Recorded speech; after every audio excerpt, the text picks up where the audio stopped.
Bueno, hay dos tipos principales, o dos tipos no, dos criterios principales que nos van a dar esas diferencias, esa clasificación que vamos a ver. Uno es si el centro de transformación es de cliente o es de compañía, ¿vale? Puede ser que esté directamente en la red de distribución de la compañía eléctrica y que venda en esos centros de transformación la compañía ya desde la red de baja tensión, para clientes que compran en baja, centro de compañía. O puede ser el caso del centro de transformación que pertenezca al cliente y por tanto ese cliente va a estar comprando la energía en media tensión, ¿vale? Va a ser un cliente en media tensión. Normalmente pues industrias, centros comerciales, no sé, sitios que tienen ya una potencia que te hace rentable esa compra a media tensión en vez de baja tensión. Bueno, ese es un primer criterio. El segundo criterio, si estamos dentro de un anillo o estamos en una instalación de tipo antena. Si estamos en la típica distribución rural, estaremos en el caso de antena. Tengo una línea de media tensión y voy pinchando, voy sacando derivaciones que acaban en un centro de transformación que alimenta pues un pequeño núcleo urbano, ¿no? Un pueblo, una aldea, etcétera, etcétera. Puede ser también el caso del mismo, red aérea, sale una derivación en centro de transformación que alimenta un grupo de naves industriales, un polígono, instalaciones de ese tipo. Y tengo el segundo tipo, que sería dentro de una distribución ya urbana, donde tengo los centros conectados en anillo, es decir, tengo una interconexión entre los centros de media tensión. De tal manera que puedo ir cerrando el anillo, podrían estar todos completamente con el anillo cerrado y alimentándose desde un único punto el anillo, ¿vale? Pueden estar en malla también, que sería lo mismo, donde tengo varios anillos juntos. ¿Qué se busca con el anillo o con la malla? Que le pueda llegar a un centro de transformación de energía de diferentes sitios. La red, la compañía eléctrica, va a ir conmutando las protecciones del centro de transformación, las líneas, las celdas de línea, para que le pueda llegar la energía por un sitio o por otro, o por los dos. Es decir, dar continuidad, que le llegue energía y ese centro le dé continuidad al centro que está conectado a continuación, o los centros que estén conectados a continuación. La dificultad de la distribución eléctrica está ahí. La dificultad de gestión que tiene la compañía, bueno, hoy en día se hace todo con ordenador y demás, y por telemando, es en poder gestionar las conexiones de las celdas para que no sobrepasar los límites de intensidad, ¿no?, que tienen las líneas. Al final lo que se va a hacer es ir repartiendo o ir conectando y desconectando las celdas de líneas para que la corriente que pase por todos los conductores no supere la máxima y que esté lo más repartida posible también. Mientras más repartida esté, mejor, ¿vale? No interesa tener una línea muy sobrecargada y otra muy poco cargada. Bueno, según esos dos criterios, tenéis el primer tipo de conexión a red, que sería conexión en radial o antena. Ese no tiene más misterio que una única línea que llega, las protecciones y el centro de transformación, sin más, ¿vale? Sería el caso, por ejemplo, de este que tenéis ahí en la foto, de este que habíamos visto al final. Ahí se ve claramente que es en antena, porque tiene incluso además una única línea de llegada, ¿vale? La línea no continúa y termina aquí, termina en el centro de transformación. Línea de media tensión por arriba, los fusibles seccionadores para rayos autoválvulas y aquí debajo el centro de tipo compacto por el tamaño que tiene la caseta, en este caso en edificio prefabricado de hormigón, ¿vale? Este es de tipo antena. Luego tendríamos conexión en anillo desde un centro de seccionamiento independiente al centro de transformación de cliente. Vale, un centro de seccionamiento, os lo voy a enseñar por el catálogo de Ormazábal, es esto de aquí.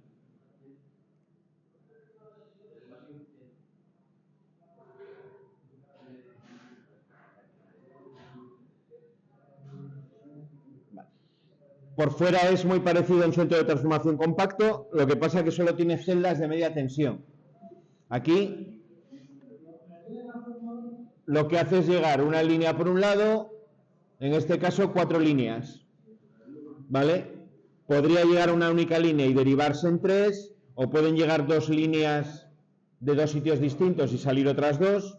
Estos son celdas simplemente de línea, con su interruptor seccionador, ¿vale? Celdas de línea con interruptor seccionador. Este catálogo lo tenéis ahí en el Classroom para que podáis echarle un vistazo. Bueno, aquí os habla de las diferentes configuraciones,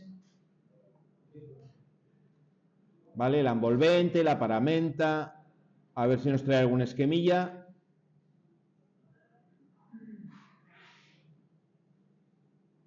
Bueno, estos ya los fabrican pues adaptados a lo que las compañías requieren, ¿no? Lo más utilizado.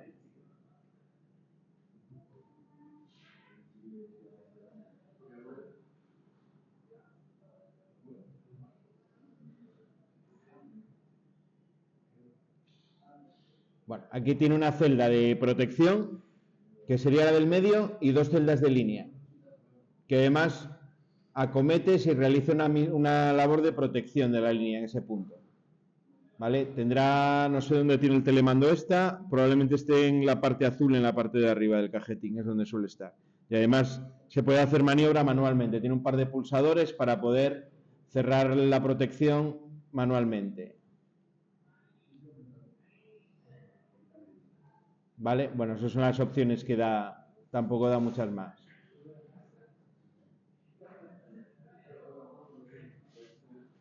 Mira, esta viene con el telemando y todo. Esto se puede activar o se puede accionar en la propia celda in situ o se puede hacer de manera remota. Aquí los conectores enchufables que entran por ahí con la línea de media tensión. Función entonces simplemente de seccionamiento. Cuando tengo esta disposición, el centro de cliente ya no necesita tener celdas de línea. Le va a llegar una única línea, ¿vale?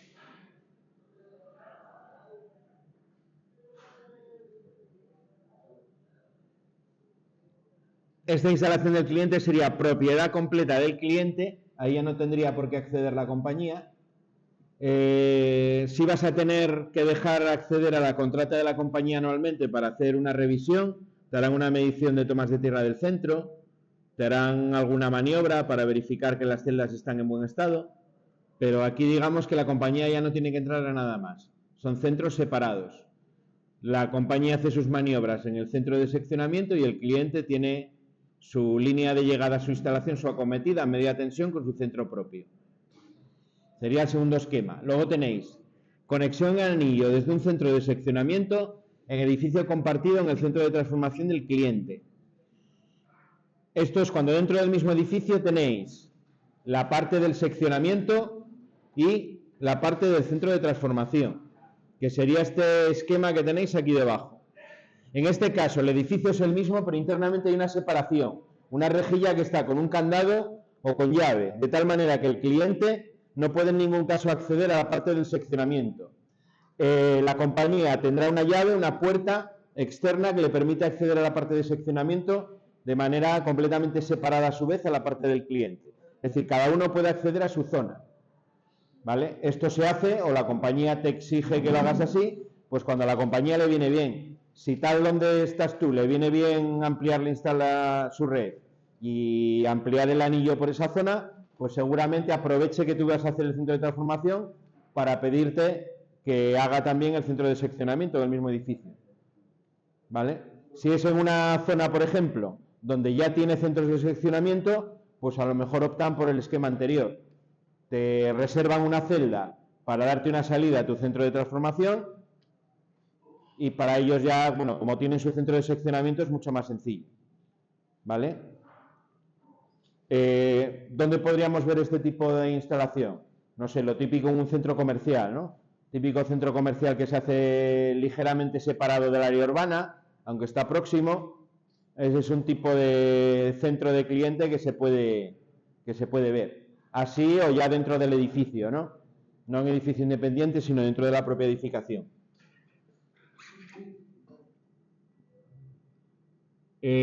Más. Ahí vemos los tres primeros, el otro que hay. Conexión en anillo desde un centro de seccionamiento en edificio compartido con el centro de transformación de cliente. Enlace por cable. Vamos a ver la diferencia con el anterior. Vale, aquí pasa el enlace por cable por una línea subterránea, es decir, que el cable sale del centro de transformación y aquí la conexión es interna dentro del mismo edificio. ¿Vale? Esto ya no se me ocurre dónde puede tener la utilidad así.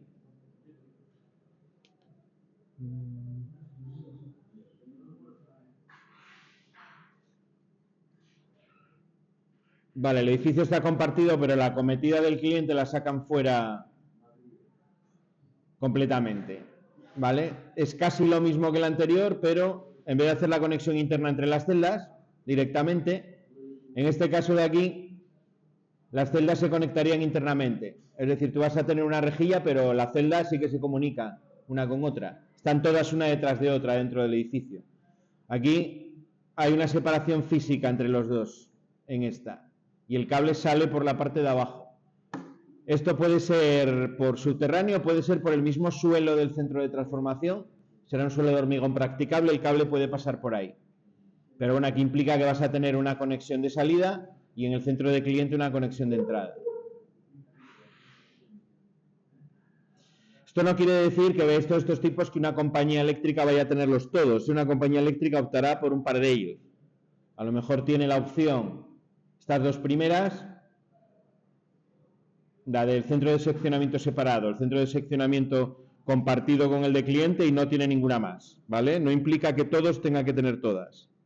Pasa que aquí el libro os cubre todas las opciones que podéis encontrar.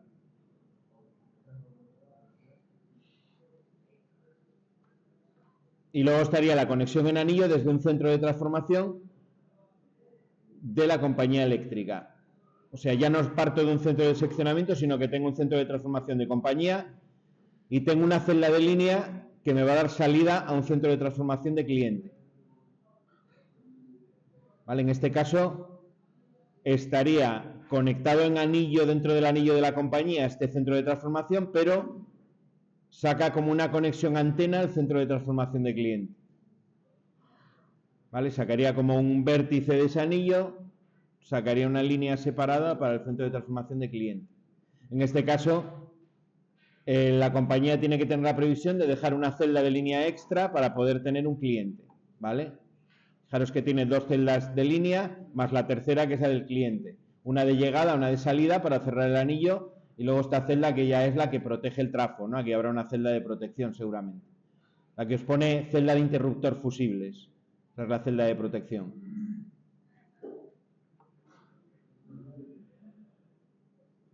Bueno, pues eso serían las diferentes opciones. Son en total 5, ¿no?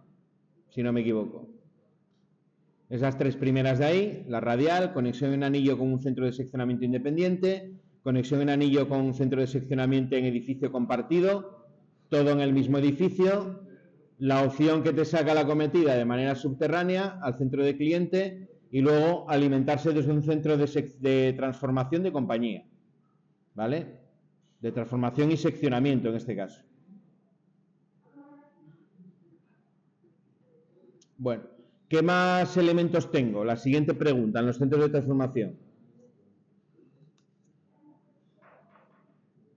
Bueno, primer elemento que nos pone ahí es la obra civil, lo que sería el edificio. ¿Vale? Y pone una serie de características o requerimientos que tiene que tener.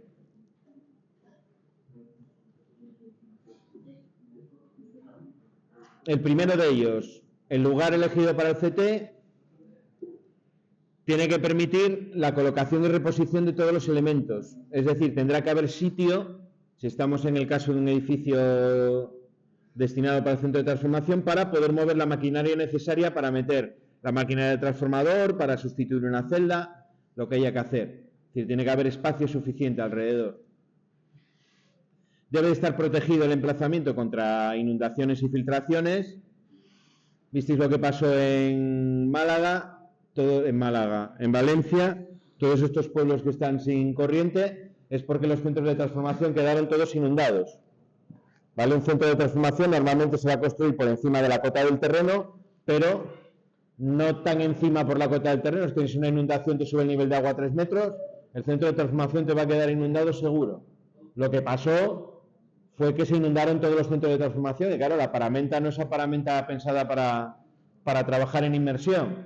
Con lo cual, me imagino que están estos días haciendo un trabajo ímprobo de reposición del servicio, sustituyendo celdas y demás. Aparte de que la paramenta que siga funcionando tendrán que hacer una limpieza muy a fondo. Bueno, más cosas. La excavación. Se extenderá una capa de arena de 10 centímetros de espesor aproximadamente, procediendo a su nivelación y compactación. Se preverán lugares apropiados del envolvente para poder hacer las acometidas de alta y de baja tensión.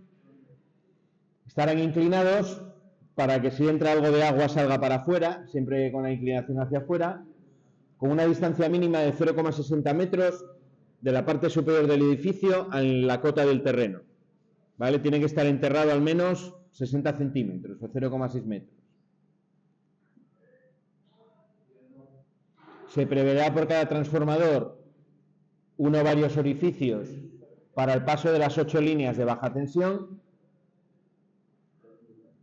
Las líneas de baja tensión en los subterráneos, quiero recordar que la máxima sección son 250 milímetros cuadrados. Estoy hablando de memoria, igual me equivoco, pero aunque es más habitual tenerlas de 150 milímetros cuadrados de sección. En redes de baja estoy hablando ahora.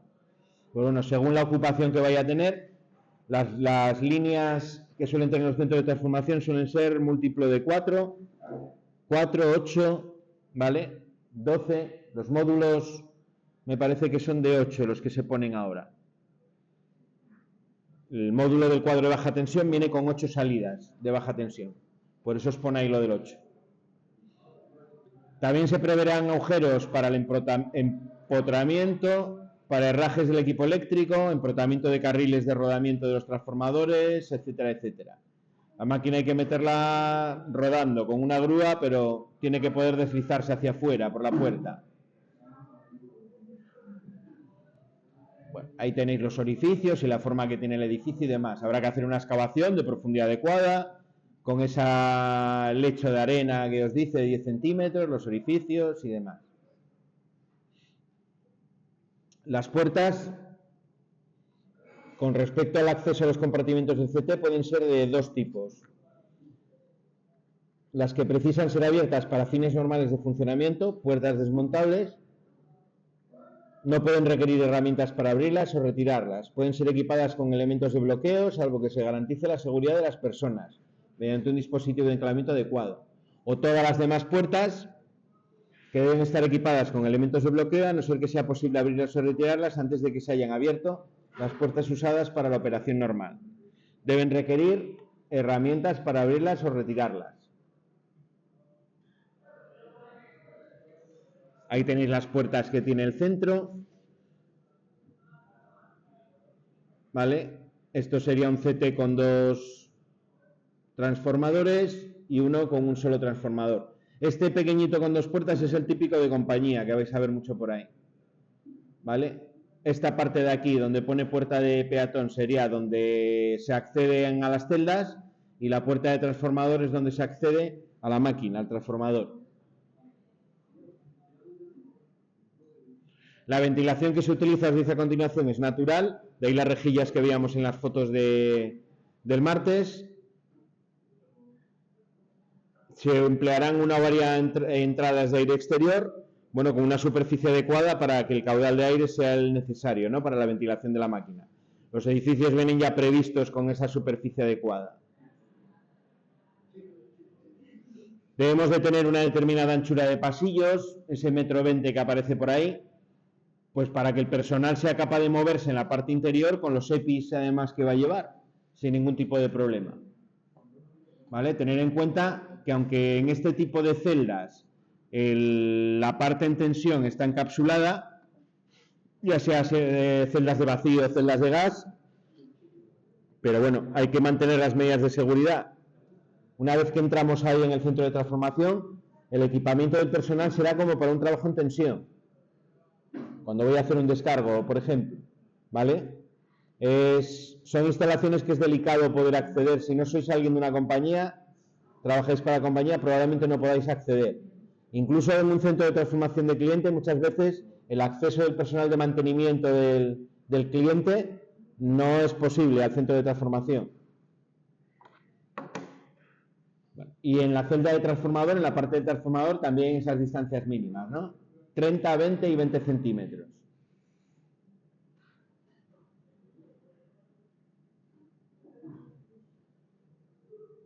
¿Vale? Ahí tenéis las dimensiones del otro mínimas que tiene que tener. Esta configuración que tenéis aquí de 2 celdas de línea y celda de protección es la típica de un centro de compañía. Entrada de línea, salida de línea y la celda de protección para el transformador, por la parte de media.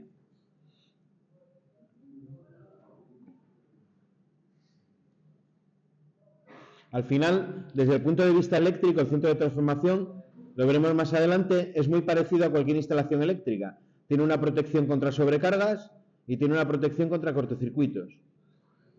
Es lo que va a tener. Lo hace mediante unos toroides que miden las corrientes y un cuadro de protección donde están los relés de protección, que son los que van a estar continuamente midiendo esos valores y bueno, cuando detecte un cortocircuito, una sobrecarga, pues cortará en el tiempo al que esté tarado ese relé, esa protección. Pero es muy similar a lo que sería un magneto térmico. Bueno, aquí en la protección, como protección contra cortocircuito, suelen llevar fusibles, pero fusibles que van a actuar también sobre el telemando. Tienen un percutor que acciona una leva que va a dar señal al relé de protección.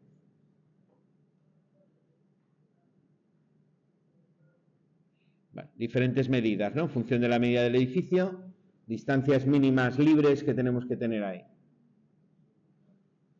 Bueno, este libro que tenéis os da bastante información gráfica, con lo cual se puede hacer uno bastante idea de todo lo que tenéis ahí.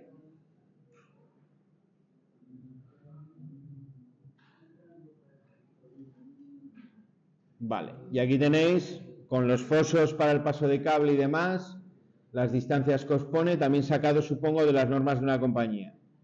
Fosos y canales de cables para un centro de transformación. Luego tenéis el esquema, el ejemplo de una red aérea. Yo os he bajado uno aquí de una norma que se ve un poco mejor, con todo el detalle de lo que tiene. Vamos a echarle un vistazo, que lo tenéis ya puesto en el Classroom también. Me parece que es este de aquí. En este caso está sacado de la norma de Unión Fenosa. ¿Es este? No, este es el centro de seccionamiento.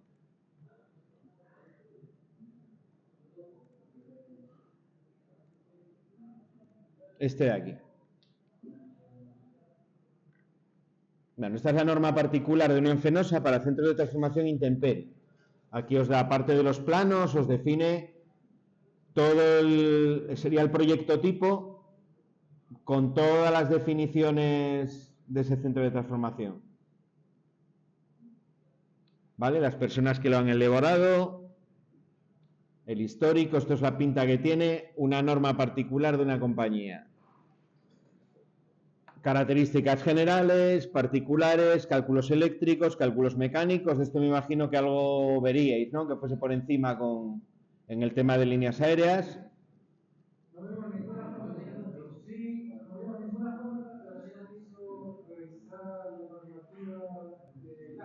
Pues aquí tenéis todo el cálculo para el apoyo del centro de transformación, con todos los esfuerzos, con todas las fórmulas, cómo sería el resultado. Los cálculos mecánicos para el poste, este es de tipo HVH, cálculos mecánicos para los apoyos de celosía, para los que hay antes, que sostienen la línea, y los cálculos de la instalación de tierra también. El pliego de condiciones técnicas, cómo tiene que ser la excavación, ahí ya se da el detalle de todo lo que tiene ese centro de transformación. Bueno, esto no va a ser objeto de examen, pero bueno, por curiosidad está bien que mirarlo, para darse cuenta de todo lo que involucra un centro de transformación. Vamos a avanzar hasta la parte de planos. Mirad ahí, por ejemplo, el cálculo de los apoyos. Para calcular la cimentación. Pues bueno, es el típico cálculo mecánico con todos los esfuerzos. En este caso, la F, que sería el esfuerzo de torsión, de tracción. El P, que sería el esfuerzo de compresión del apoyo.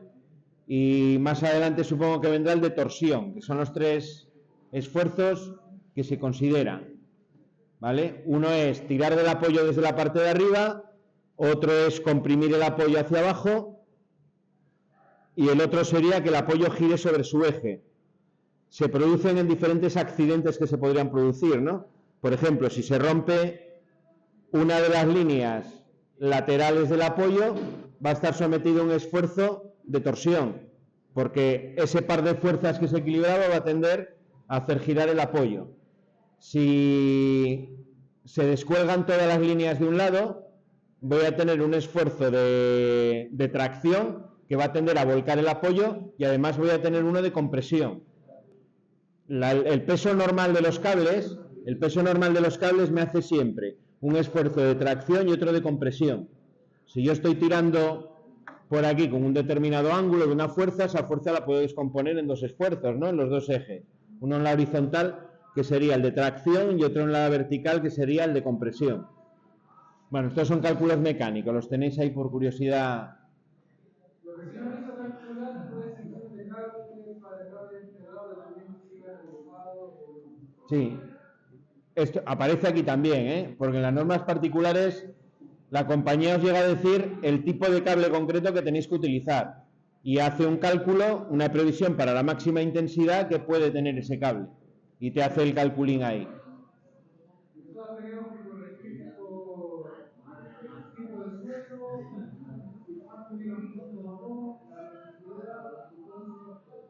En la práctica es mucho más fácil, porque en la práctica la compañía lo que te da es, en función de las cargas que tú vayas a tener y de características del terreno, que a veces lo introducen en las tablas, te da ya las secciones de cable que tienes que utilizar. Entonces tú escoges, en función de la carga que vaya a tener la línea, escoges el tipo de cable. Que al final siempre se juega en una o dos secciones, no hay muchas más opciones. En media tensión hablo, ¿eh? Si nos vamos ya al otro, a la red de distribución primaria, la cosa es más complicada. Pero en la red de distribución secundaria, en la parte de media, es simplemente eso. Es mucho más sencillo.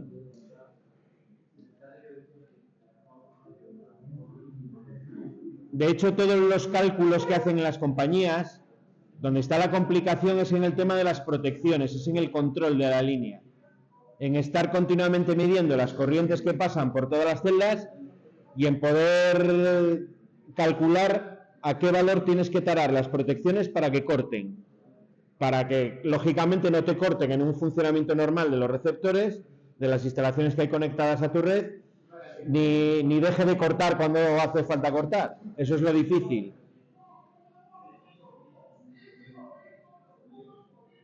De hecho, se analiza incluso desde el punto de vista del mantenimiento predictivo. Ellos tienen unos relés que van midiendo y cuando se da una determinada variación en un tiempo corto de las corrientes, ellos pueden prever, por ejemplo, que va a haber un defecto y te cortan, los relés te cortan. Hoy en día están trabajando a ese nivel, de poder predecir y que la protección actúe antes incluso de que el relé detecte la falla.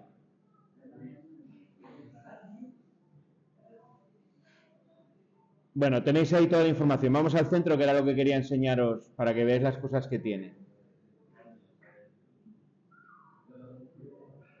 Todas las tablas de cálculo. Cálculo mecánico lleva un montón de tablas y de fórmulas y de historias.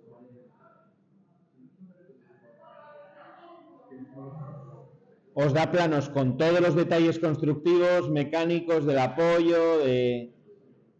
Bueno, es imposible no hacerlo bien con este proyecto. Las grapas para sostener el cable de media tensión. Todo el utillaje que lleva el apoyo está todo descrito con cotas, con medidas y demás.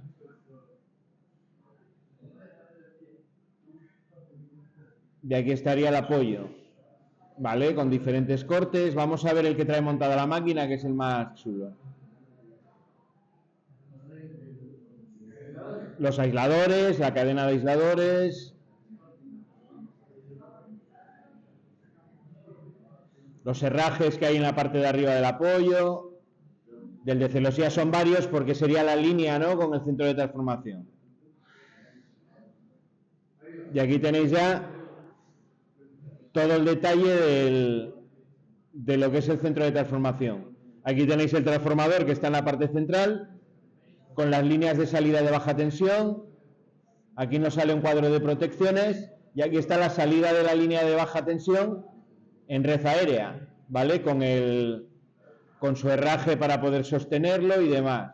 Por la pinta, pues esta tiene pinta de ser el típico cable con neutro fiador. Es decir, son cables de baja tensión con un alma de acero en medio, y ese alma de acero es esta línea que va hacia el número 20, que es el herraje que lo sostiene.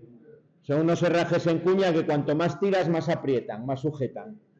Es la manera en la que sujetamos los cables de baja tensión de manera más habitual. Los hay que tienen también neutro fiador, ¿vale? Neutro fiador, agarraríamos directamente el neutro. Pero bueno, aquí como sale un hilo más fino en el dibujo, entiendo que es el fiador de acero. Todo este cable de aquí es la línea que viene del transformador y esta es el pequeño cuadro de protecciones de la línea de baja. Este sería una protección pues para un par de líneas seguramente. Y aquí tengo otra salida, otro cuadro más de protecciones. Bueno, esto puede ser un cuadro de protecciones o un cuadro de telemando, habría que verlo. 29. Bueno, me pone la referencia, pero no me dice lo que es. Probablemente sea el telemando. ¿Vale? Estos centros también están telemandados y aquí es donde va a llegar la señal para poder maniobrar. Luego dentro de la máquina, aquí tenéis, este es el herraje de llegada, una cadena de aisladores, y aquí tenéis el pararrayos autoválvula, que es el número 33. Esa es la primera protección. La línea que sale por la parte de abajo es la línea de tierra, que se conectará con la línea de tierra del apoyo. Fijaros que luego en la parte inferior, ahí tenéis también el plano con la instalación de tierra. Lleva un mallado aquí en el hormigón, alrededor de la zapata, y luego lleva enterrado una serie de picas también con conductor de cobre desnudo para completar la instalación de tierra.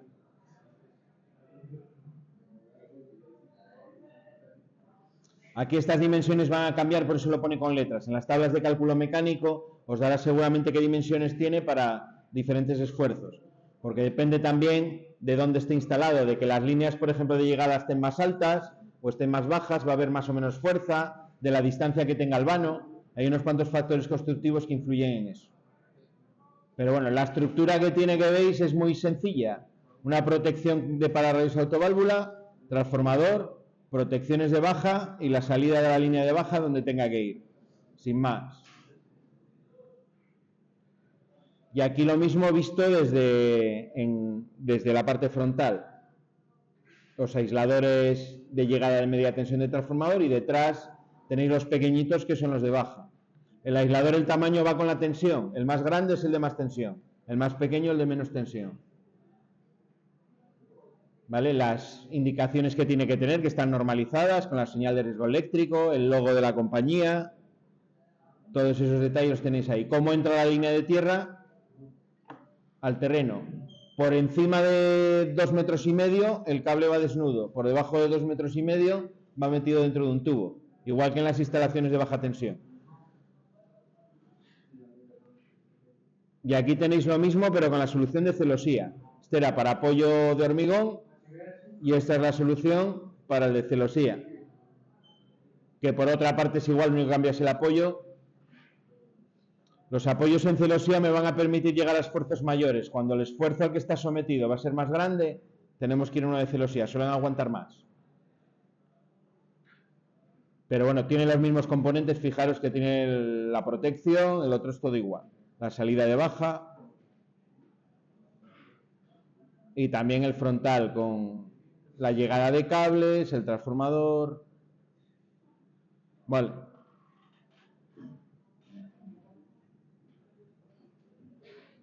Bueno, aquí os pone uno que por otra parte es muy parecido, si no es el mismo, en este caso con un cuadro de baja mayor.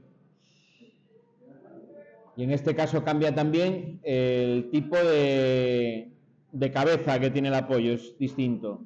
El que os enseñé yo, la cabeza era completamente plana, y este que se parece más, por ejemplo, a los que tiene EDP, que en vez de ser plana tiene forma triangular cada uno de los brazos.